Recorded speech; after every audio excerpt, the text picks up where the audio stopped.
Ciao e benvenuti sul canale, io sono Cristian e mi occupo di cucina naturale senza glutine. Dunque in questo video andiamo a fare un pane di quinoa partendo però dai semi, quindi non dalla farina classica ma proprio dai semi di quinoa, ok? Quindi la quinoa è uno pseudo cereale, in questo caso quindi prendiamo il chicco, lo mettiamo in ammollo, poi lo andiamo a frullare e aggiungiamo qualcos'altro, facciamo un pane partendo dai semi. Non mettiamo neanche il lievito, mettiamo solo un po' di bicarbonato, quindi molto interessante. Ho visto questa ricetta sul canale che seguo, molto bello, si chiama Alma Fisio mi pare, una roba del genere. Ecco, lui è molto bravo, mette anche alcune ricette a volte e appunto ho visto questo qua, mi ha incuriosito, l'ho guardata. Ecco, io poi lo spunto da questa ricetta, l'ho un po' modificata, andandola un po' a personalizzare, cioè nel senso lui ha messo i semi di zucca, di girasole, insomma, interi, io invece ho messo semi di lino e dell'altro comunque sia macinati, quindi ridotti in polvere, ok?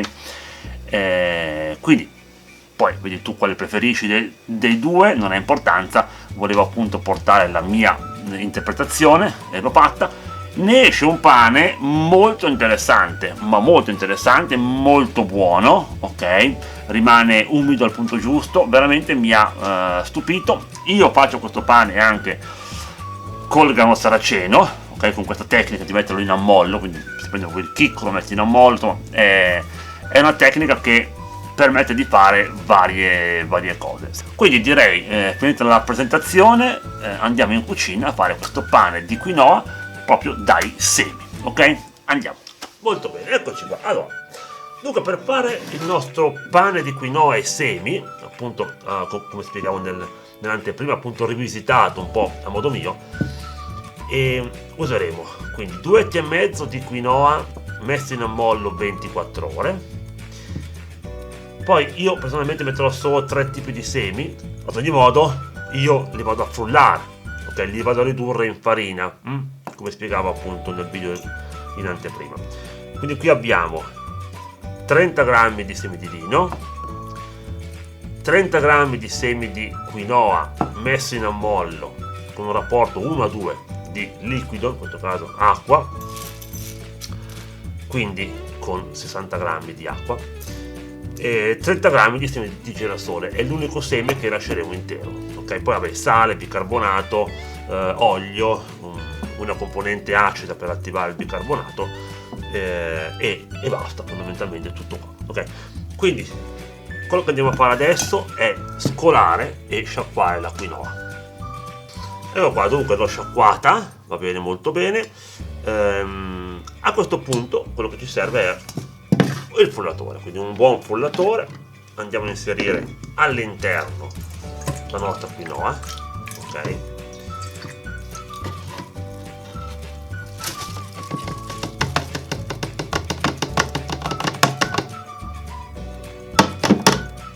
Ecco, quello che faremo adesso è andare a frullare la quinoa, ok? E metteremo un po' di acqua all'occorrenza, ok? Perché all'occorrenza, perché come vedrai appunto a noi interessa ottenere un impasto morbido, quindi comunque sia, ma però sostenuto, non una pappetta troppo liquida. Quindi prima appunto questo impasto. Dimenticavo anche, metteremo anche, stavo dimenticando un pizzico di psiglio, lo metto qua se no poi mi dimentico. Quindi andiamo a frullare, partiamo da secco, ok? Da secco, mano a mano andiamo ad aggiungere se serve del liquido. Mettiamo già i semi di chia, vedi che li ho messi in ammollo, si sono già addensati, vedi, hanno fatto questa sorta di pappetta, vedi? Li mettiamo già all'interno anche loro, ok? Quindi quinoa e chia. Molto bene, quindi prendiamo anche il nostro attrezzo per spingere in giù, mi raccomando, la quinoa, quindi il prodotto nel frullatore, perché altrimenti non funziona, e andiamo a azionare. Possiamo già aggiungere però fin da adesso possiamo già aggiungere dell'olio, ok? Quindi 20 grammi di olio li andiamo già ad aggiungere, perfetto, azioniamo e andiamo.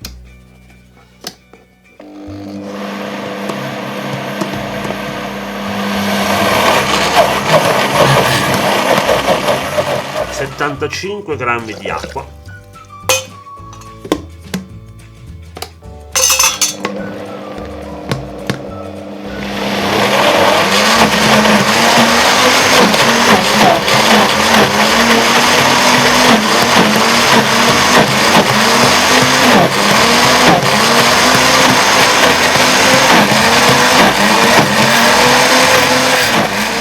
l'effetto come vedi è quello di una crema densa, diciamo così, che ricorda la composizione di un gelato, se vogliamo, no? Profumo delizioso che già arriva, ok? L'importante è frullarlo molto bene, nel senso che, come vedi, l'ho fatto andare per un paio di minuti, direi che ci siamo, adesso però approfitterei del frullatore per inserire già anche lo psiglio, così lo andiamo a frullare per bene. Quindi inseriamo 2 cucchiai di psiglio, ok, 2 di questo modello qua, quello un po' più grossolano, ok,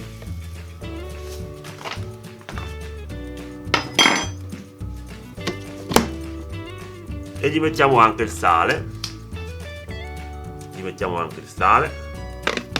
ok, diamo un altro colpo, il nostro composto.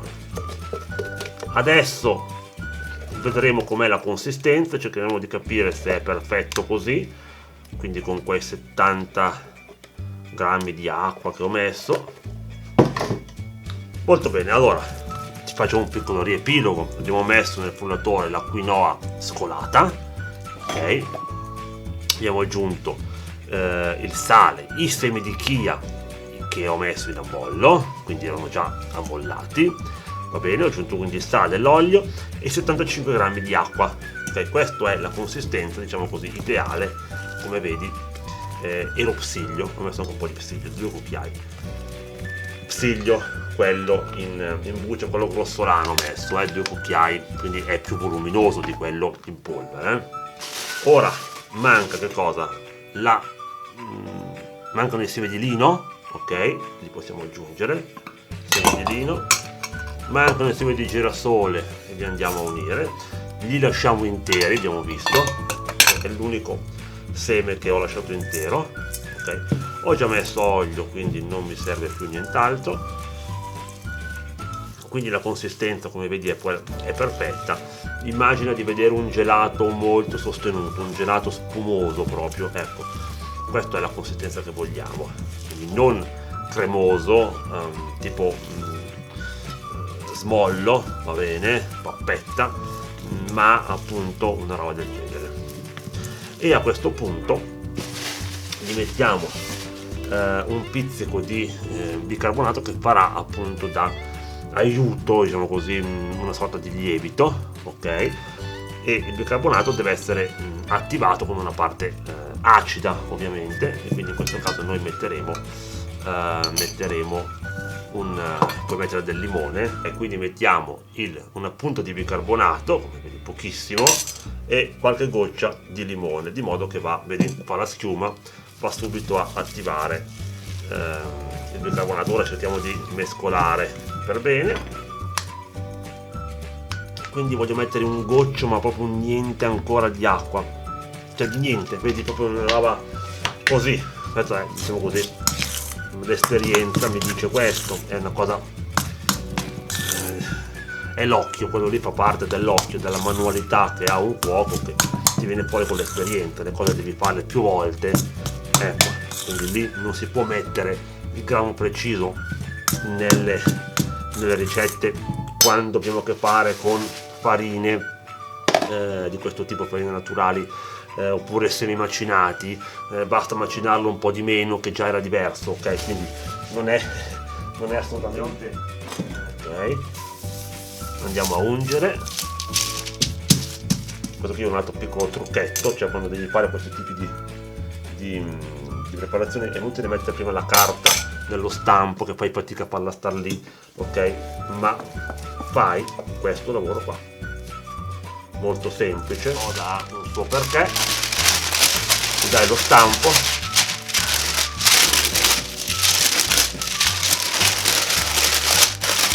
e stai a posto, ok? E voilà, lo andiamo a infornare in forno 170-175 gradi, ma meglio 170 per un'ora circa, ok? E vediamo poi il risultato. Allora, ecco qua il risultato. Questo è il pane appena sfornato, va bene, quindi cotto, non si alza, va bene, l'aspetto è ovviamente quello che è. Parliamo appunto di un pane fatto dai semi direttamente della quinoa, quindi una cosa un po' particolare, senza lievito, insomma un pane così curioso, sicuramente da provare, interessante.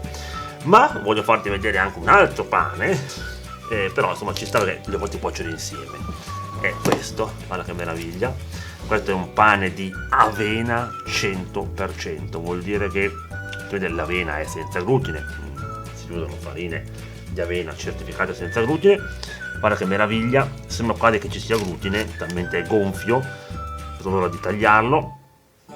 Quindi farina 100% avena, l'ho appena fatto per il corso che ho sul pane, un video corso dove faccio vedere tutto fatto con lievito madre, questo, e farina integrale di avena 100%, qualcosa di strepitoso, e questo è il risultato, ve l'ho fatto vedere visto che insomma così è proprio per fare un po' di pubblicità al mio corso, un corso proprio tematico sul lievito madre e il pane naturale senza glutine, ok?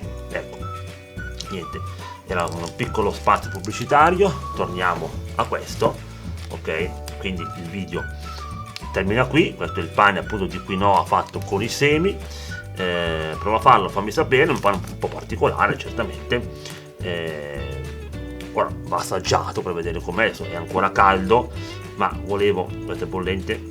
Fra l'altro un'altra cosa, quando fai questi pani ne approfitto per capire se è cotto, devi fare questo lavoro qua. Quando senti un suono, vedi, tipo un tamburello, allora vuol dire che è cotto.